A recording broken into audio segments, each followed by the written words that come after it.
저는 오늘 함께 읽은 말씀을 중심으로 물 없는 샘, 광풍에 밀리는 안개라는 제목으로 함께 말씀을 나누려고 합니다. 여러분 쇼핑 좋아하죠? 무엇을 구매할 때 인터넷이 정말 발달을 하고 발전을 했는데요. 인터넷을 통해서 많은 것들을 우리가 구매를 할 수 있습니다. 주말만 되면 저희 가족은 매번은 아니지만 이제 배달을 시켜서 음식을 먹곤 하는데요. 배달을 시킬 때도 후기를 봐요. 정말 실패하지 않기 위해서 최소한의 그 맛을 보장받기 위해서 후기를 이제 보죠. 뿐만 아니라 여러분들 여러 가지 옷을 구매할 때도 그렇고 여러 가지 생필품을 구매할 때도 마찬가지로 구매 후기를 이제 봅니다. 구매 후기를 이제 보면서 쇼핑하는 그 이유는 뭐냐면 실패하지 않기 위해 그런 거죠. 예전에 제가 쇼핑할 때 그냥 그런 거 보지 않고 그냥 너무나 눈에 현혹이 되어서 화면에서는 너무나 예쁘고 괜찮은 것처럼 이제 보였는데 실제로 이제 구매를 해 보니까 막상 이제 배달이 되고 나 보니까 정말 속이 빈 강정같이 정말 볼품없는 그런 물건들이 하자가 도착하는 그런 경험들 여러분 있으신가요? 저만 호갱이었나요? 쓸모없는 물건을 받아든 경험들이 아마 있으실 겁니다. 그래서 인터넷을 구매할 때 앞에서 이야기한 것처럼 상품 후기를 꼭 저는 이제 살펴보는데요. 정말 괜찮은 물건인지 구매를 하고 나서도 유용하게 쓰이는지 상품 후기를 보면서 그 물건에 대한 또 판매자에 대한 그 신뢰도를 갖게 됩니다. 그럼 오늘 본문에는 베드로 사도가 거짓 교사들이 어떠한지 그리고 그들이 가르치는 것과 그들의 모든 행동들을 살펴본 후에 상품 후기를 올리듯이 사도 베드로가 그 거짓 교사들의 후기를 작성하는 것처럼 저는 오늘 보였습니다. 특별히 오늘 제목처럼 그들은 물 없는 샘과 같고 그들은 광풍에 밀리는 안개와 같다라고 사도 베드로는 그들을 평가를 하고 있습니다.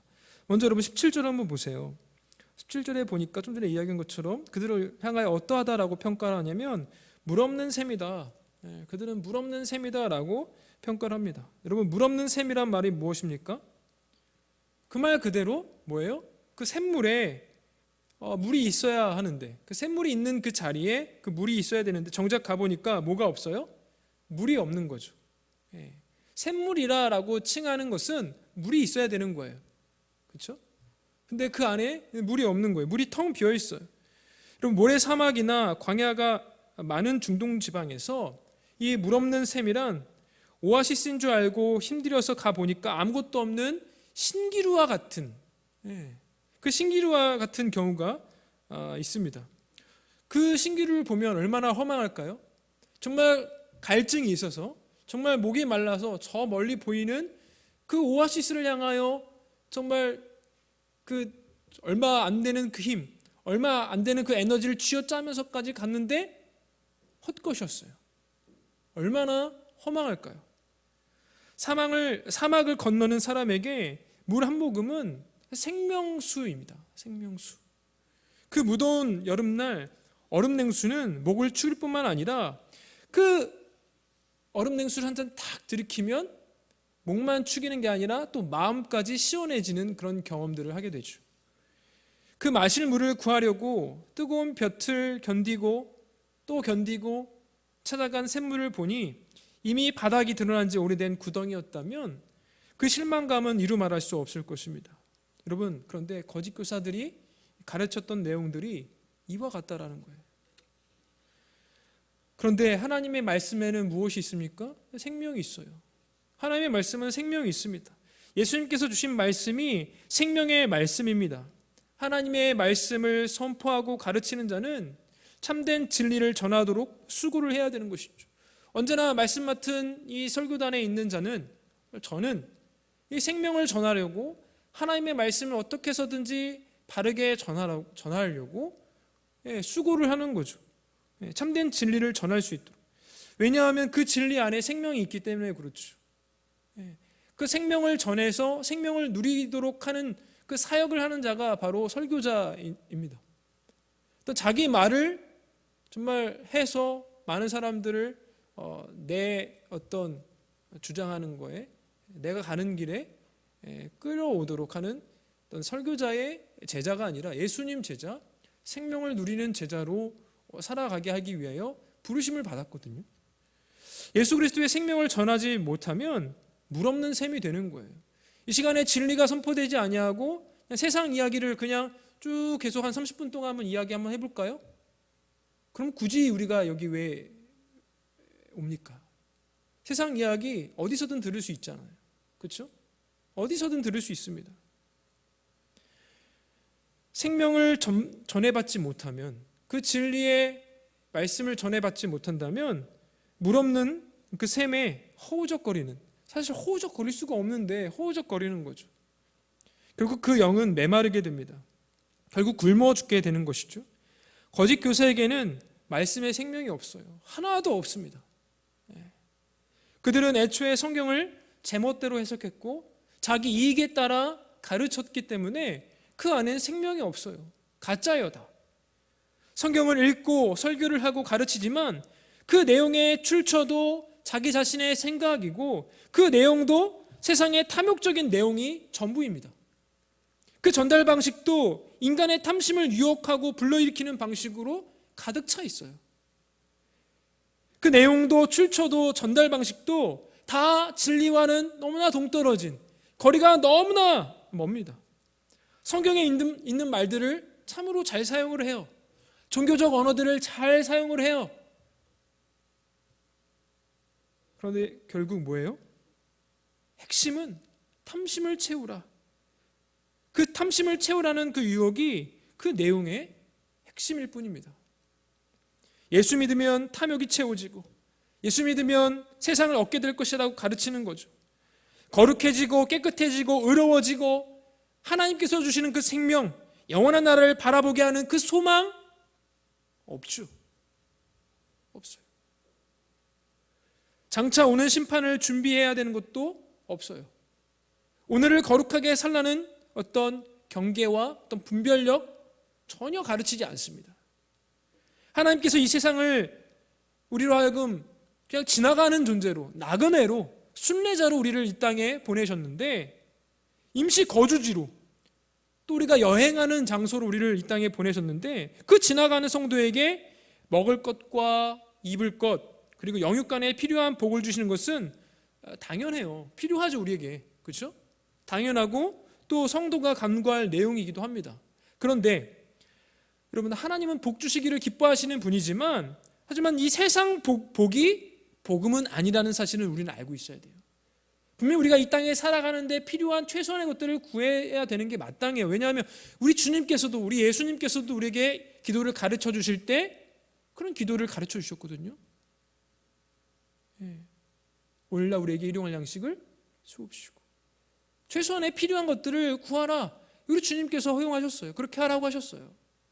마땅히 필요하죠. 그런데 그게 이 땅에서의 어떤 복락의 전부인 것처럼, 최고의 가치인 것처럼 이 거짓 교사들은 완전히 역전시켜버려서 가르쳤다라는 거예요. 여러분, 복음은 좋은 신발 신는 거,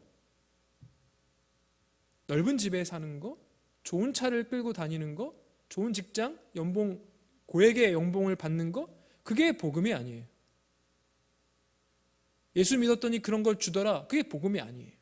복음은 무엇입니까? 예수님 그 자체죠. 예수 그리스도가 복음입니다. 그분 안에서 세상이 아니라 하나님을 전심으로 사랑하는 삶이 우리 이 땅에서 누려야 되는 복인 거죠. 그분을 따라서 이 세상에서 임시 거주하며 외국인과 나그네로서 선한 양심의 길, 그리고 의로우신 자로서 불의한 우리를 대신하여 고난을 당하시고 우리를 하나님께로 이끄신 그분의 길을 따라가는 그 모든 삶이 복된 삶이라고 하나님께서 말씀하십니다.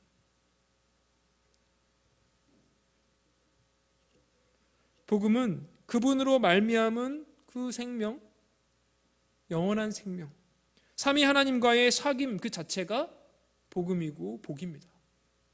예수 믿고 복을 받아 세상을 다 얻어도 결국 세상과 함께 더러워지고 썩어지고 쇠하게 된다면 그것은 사실 복이 아니죠.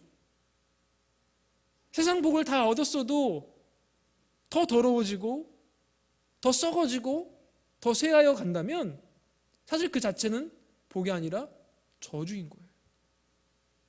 거짓 교사들이 가는 길에서 우리는 돌이켜야만 합니다. 여러분, 그들과 함께 가시면 안 돼요. 이어서 그들은 어떤 자라고 또 이야기합니까? 어떤 후기를 남기고 있어요? 물 없는 샘일 뿐만 아니라 또 뭐라고 이야기하고 있어요? 광풍에 밀려가는 안개다. 안개가 자욱하게 쭉 깔리면서 있어야 되는데, 안개라는 것은, 근데 광풍에 밀려서 그 새벽에 그냥 광풍에 밀려서 안개가 있었는지조차도 모르는. 여기서 말하는 광풍은 무엇일까요?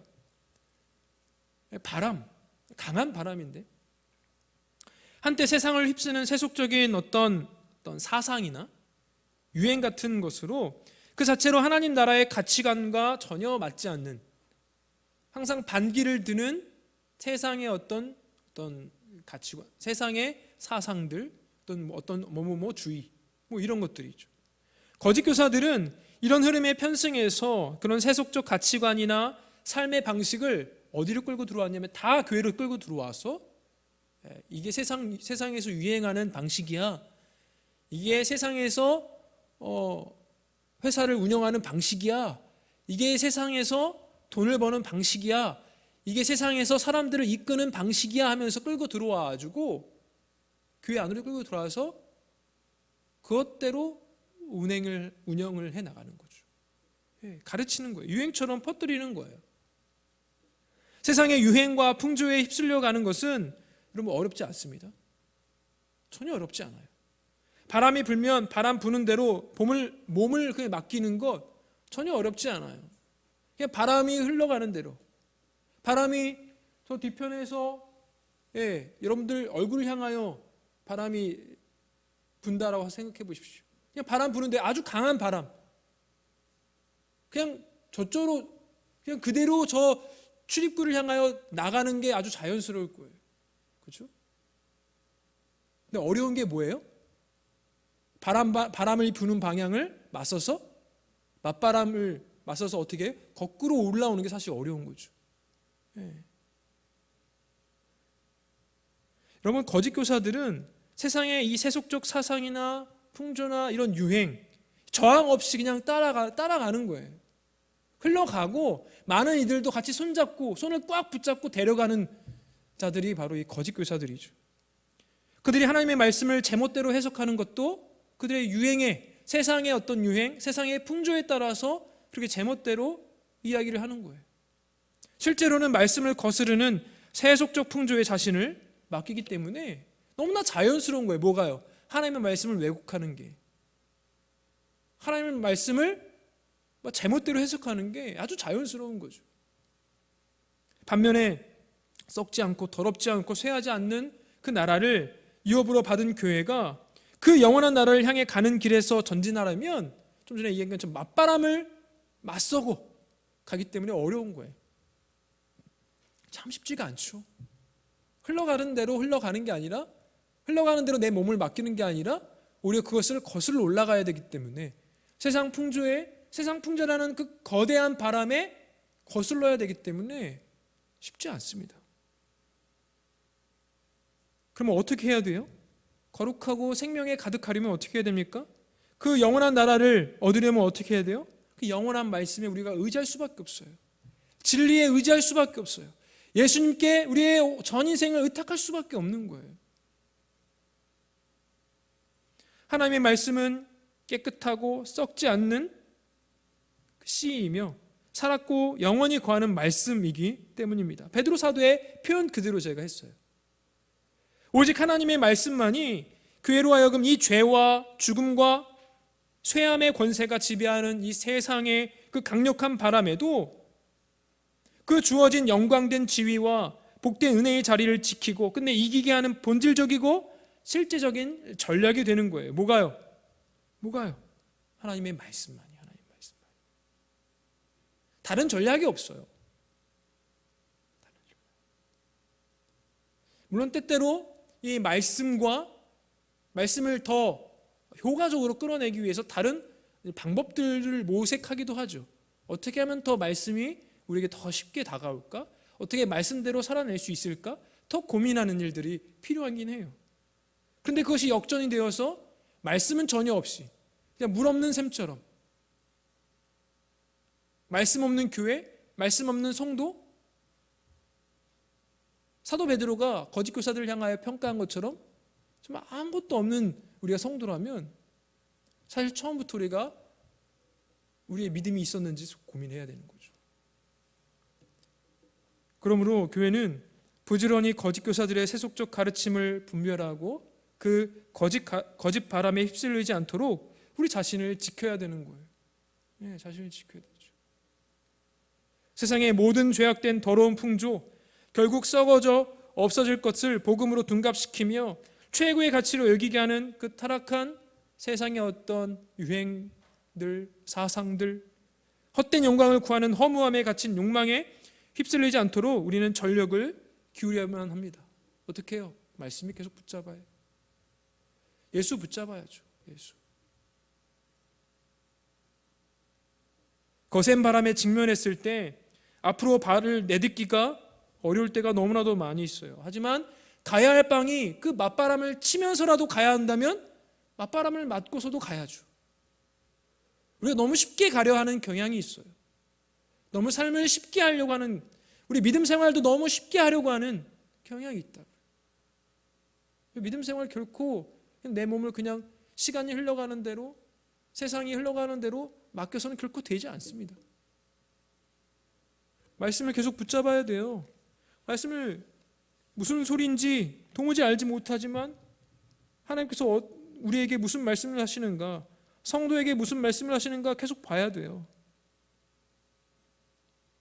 사탄은 계속 우리로 하여금 성경은 어렵다 라고 거짓말을 합니다. 거짓말을 해요. 보지 못하게 따분하다라고 거짓말을 해요.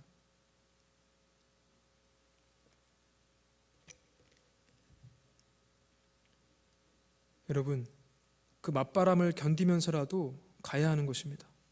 세상에서 부는 바람은 늘 우리를 그 세상의 본질인 더러움으로, 썩어짐으로, 쇠함으로 몰고 가는 바람이에요. 세상이 부는 바람에 우리의 몸을 맡기면 그대로 더러워지는 거예요. 그대로 썩어지는 거예요. 그대로 쇠하는 거예요. 그대로 멸망의 길로 그냥 가는 거예요. 아주 자연스럽죠. 이게 원래 우리가 탔던 바람이었죠. 예수 믿기 전에 원래 우리가 그냥 세상이 부는 바람에 따라서 그냥 우리 몸을 맡겼었죠. 교회는 그 영원한 나라에 이르는 길에서 부는 이 역풍을 견뎌야만 합니다. 견뎌야 됩니다. 예수 반석 위에 굳게 서서 흔들리지 않고 믿음의 수고를 하라. 우리가 지난주에 살펴봤었잖아요. 그렇죠? 그런데 거짓 교사들은 바로 이 죄와 죽음의 광풍을 아예 교회라는 안전지대 안으로 끌어들여 버렸습니다.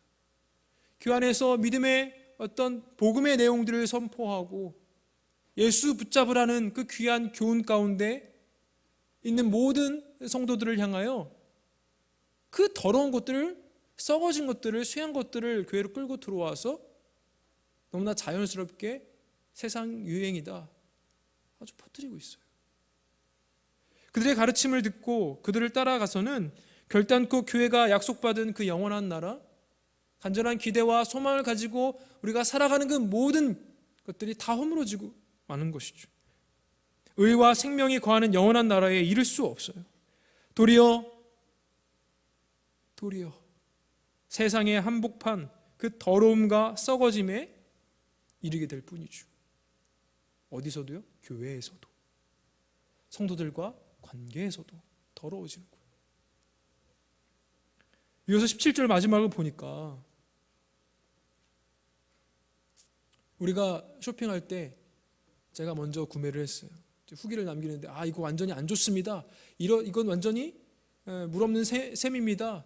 광풍에 밀려가는 안개입니다. 하면서 결국 뭐라고 하는 거예요? 사지 마세요. 사지 마세요. 이거는 결국 돈을 낭비하는 거예요. 이렇게 말하지 않겠습니까? 사도 베드로가 그 이야기를 하고 있는 거예요. 17절 마지막에 보니까 뭐라고 이야기하냐면 캄캄한 어둠이 예비되어 있다. 예비되어 있다. 거짓 교사들이 가르치는 그 모든 것들은, 그들의 행동들은 살펴보니까 물 없는 샘이다, 광풍에 밀려가는 안개다. 이것은 결국 뭐라는 거예요? 캄캄한 어둠이 예비되어 있다. 결국 캄캄한 어둠 속에 들어갈 거다. 이 캄캄한 어둠이라는 말은 우리가 전에도 살펴봤는데 이건 지옥이라는 말이에요. 지옥. 거짓 교사들의 결국은 영원한 사망, 영원한 멸망일 뿐이라는 거죠. 하지만 그와 반대로 성도들은 어때요? 그것을 견디고 세상에 부는 그 바람, 풍조를 다 견디고 역풍에 맞서서 믿음으로 수고하고 믿음으로 반응하며 나아가는 성도들은 어때요? 그와는 반대죠. 그렇지 않아요. 영원한 멸망에 이르지 않습니다. 하나님의 사랑 안에서 지키심을 받고 있기 때문에 하나님께서 우리를 지키신다고요. 보호하신다고요. 교회는 이미 더럽고 썩어지고 쇠한 그 세상으로부터, 이미 그곳으로부터 건진받은 존재들 아니에요? 우리 그런 존재죠. 성도는 그런 존재예요. 이제 우리는 거룩하게 되었어요. 이제 아버지의 사랑 안에서 지키심의 은혜, 보호하심의 은혜를 우리가 누리고 있죠. 그런데 우리가 다시 그곳으로 가면 되겠습니까? 잠시 고난을 받을 수 없지는 않지만 최종적 구원의 때까지 믿음을 통하여 하나님의 능력으로 보호하심을 입고 있고 끝까지 그리스도를 위하여 지키심을 받을 것입니다. 죄와 죽음을 이기신 예수 그리스도의 죽음과 부활을 근거로, 그것을 믿음으로 주 안에서 성령께서 아버지 하나님의 뜻을 따라 거룩하게 하심을 입은 교회는, 거룩하게 하시는 그 입은 성도는 그래서 본질상 이 세상에 속해 있지 않아요. 더러움에 속해 있지 않고 썩어짐에 속해 있지 않고 쇠함에 속해 있지 않아요. 성도는 그 본질이 죄가 아니라 의이기 때문에, 의. 성도는 그 본질이 사망이 아니라 부활 생명으로 살기 때문에, 성도는 그 본질이 쇠함이 아니라 하나님의 임재 속에서 영원을 소유한 존재들이기 때문에 그렇습니다. 그래서 성도의 결국은, 교회의 결국은 거짓 교사들의 마지막과는 어떨까요? 전혀 다른 거예요. 전혀. 캄캄한 어둠으로 사도 베드로가 거짓 교사들은 예배되어 있다라고 이야기했지만, 그럼 우리에게 무엇이 예배되어 있는 거예요? 성도에게는 예수 붙잡고 살아가는 성도, 믿음 따라 살아가는 성도들에게 무엇이 예배되어 있는 거예요? 아주 밝은 빛이 예비되어 있는 거 아니겠습니까? 베드로 사도의 그 표현의 반대말로 표현하자면 그것이 뭐예요? 하나님과 영원히 거하는 하나님 나라, 복됨을 영원히 누리는 그 하나님 나라, 천국이 예비되어 있는 거예요. 아멘이십니까? 우리가 그 믿음대로 살아가는 거예요. 역풍을 맞으면서 살아가야 되는 거예요. 거짓 교사들은 본질상 세상과 같은 길을 가는 자들입니다. 그러므로 오늘날 교회 안에는 새 하늘과 새 땅의 본질을 가지고, 그것을 가져야 돼요. 갖고 생명과 의와 영원의 길을 가는 성도들이 되어야 되는 거죠. 그것을 계속 추구해야 되는. 그런데 여러분, 성경을 보니까 교회 안에 이것만 추구하는 자들이 있는 게 아니라는 거예요. 지금 거짓 교사들이 교회 안에 들어왔잖아요. 그렇죠? 또 그것을 추종하는 자들도 있다라는 거예요. 그러니까 교회 안에 뭐가 있어요?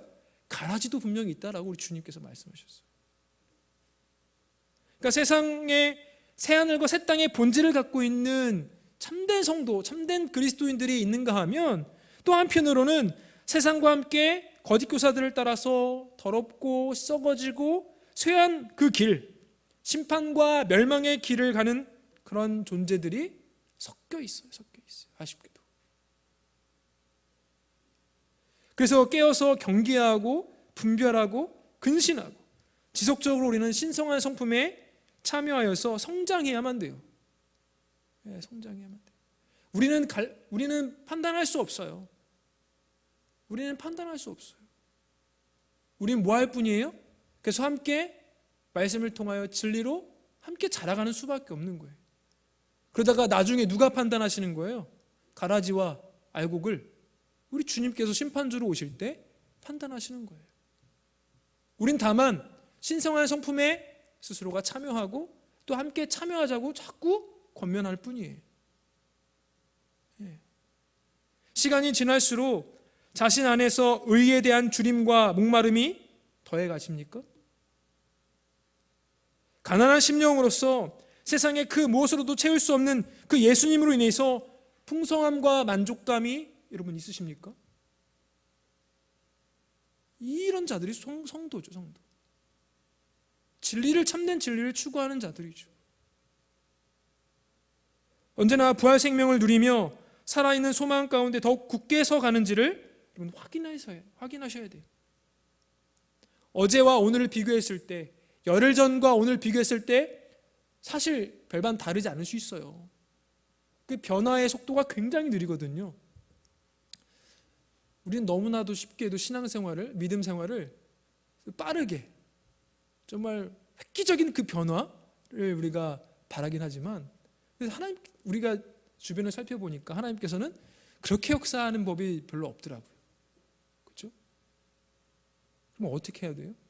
지속적으로 신성한 성품에 참여하도록 나아가야 되는 거예요. 그 말씀을 붙잡는 자리로 나아가야 되는 거죠. 말씀을 배우셔야 돼요. 진리 안에 거하셔. 예수님 붙잡으셔야 돼요.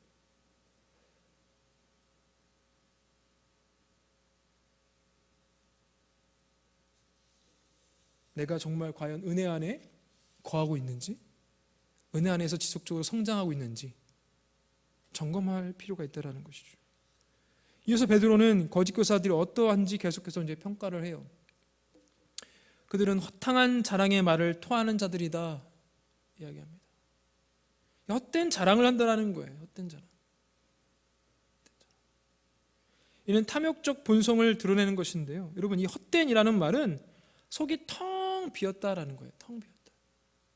속이 텅 빈 것을 자랑하는 거예요. 쓸모없는 거죠. 가치가 없는 거죠. 베드로는 깨끗하게 하지도 못하고 구원하지도 못하는 그 조상의 전통을 따른 유대교를 언급할 때 헛된 행실이라고 표현한 적이 있는데요. 그 안에는 실제 사람을 거룩하게 하거나 생명을 부여하거나 풍성한 삶을 주는 것이 조금이라도 없어요. 아주 조금이라도. 거짓 교사들이 가르치는 것은 너무나 세속적이어서 앞에서 이야기한 대로 물없는 샘 같으며 비를 내릴까 하여 기대하고 바라보면 광풍에 밀려가는, 아주 강한 바람에 밀려가는 그런 안개와 같은 거죠. 겉보기에는 무슨 생명을 주는 것 같이 보이고 이 땅에서 정말 안정되게 살 것처럼 우리 가르치고 유혹하고 하지만 무슨 의미가 있는 그런 삶들을 우리에게 자꾸 이야기하지만 성도의 영이 먹을 수 있는 그리스도의 영원한 생명은 주지 못하는 껍데기만 아주 번지르르한 그럴듯한 세속적인 자랑과 가르침이라는 거죠. 오죽하면 사도 베드로는 그들이 거짓되고 헛된 가르침을 설명할 때 뭐라고 표현해요? 허탄한 자랑의 말을 뭐 한다고요? 토한다. 여러분, 이 토한다, 아주 사도 베드로가 이 표현한 바를 우리 이제 성경학자들이, 신학자들이 아주 고급스러운 용어로 토한다라고 표현했어요. 그런데 더 직설적으로 이제 표현하자면 어떤 표현이냐면, 한번 죄송합니다. 들어주세요. 허탕한 자랑의 말을 짓거린다.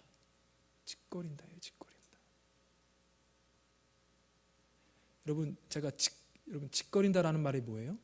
말한다라는 것을 아주 상스럽게 낮춰서 표현하는 게 이 짓거린다예요. 말한다를 높이는 게 말씀하신다, 훈화하신다, 뭐 이런 식으로 이야기하잖아요. 근데 말하다를 아주 낮춰서 이야기하는 게 짓거리다예요.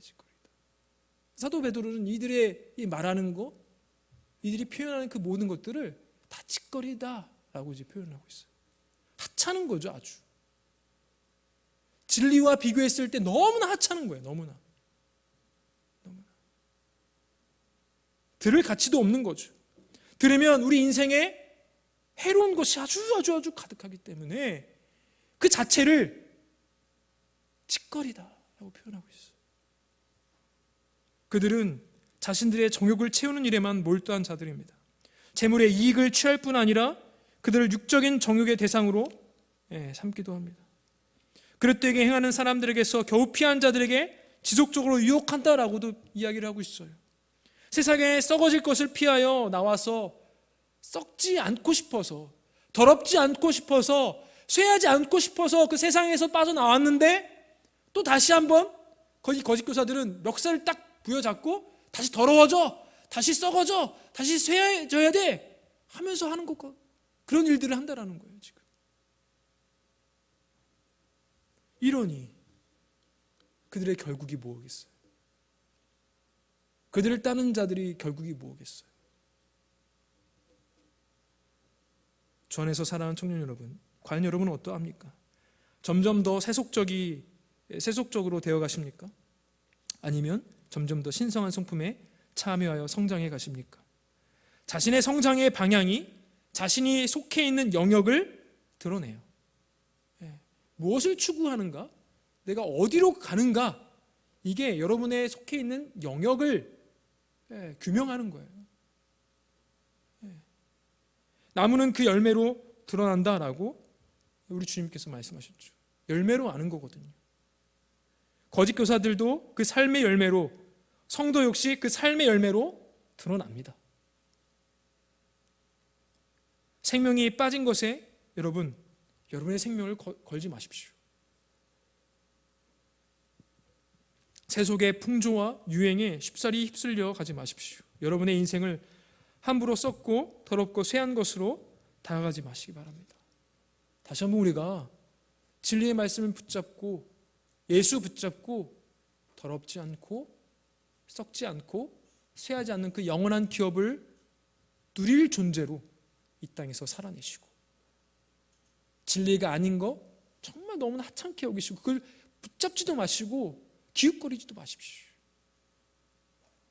우리가 살아낼 때 교회 안에서도 물론이거니와 우리가 이제 한 주간에도 세상 속에서 살 때에 세상의 어떤 유행들, 세상의 풍조들, 진리와 반대되는 그 모든 것들에 여러분 기웃거리지 마시고 오직 진리로 흔들리지 마시고 견실하여 믿음의 수고를 다함으로 하늘의 그 유업을 복되게 누리는 저와 여러분 되시기를 간절히 소원합니다.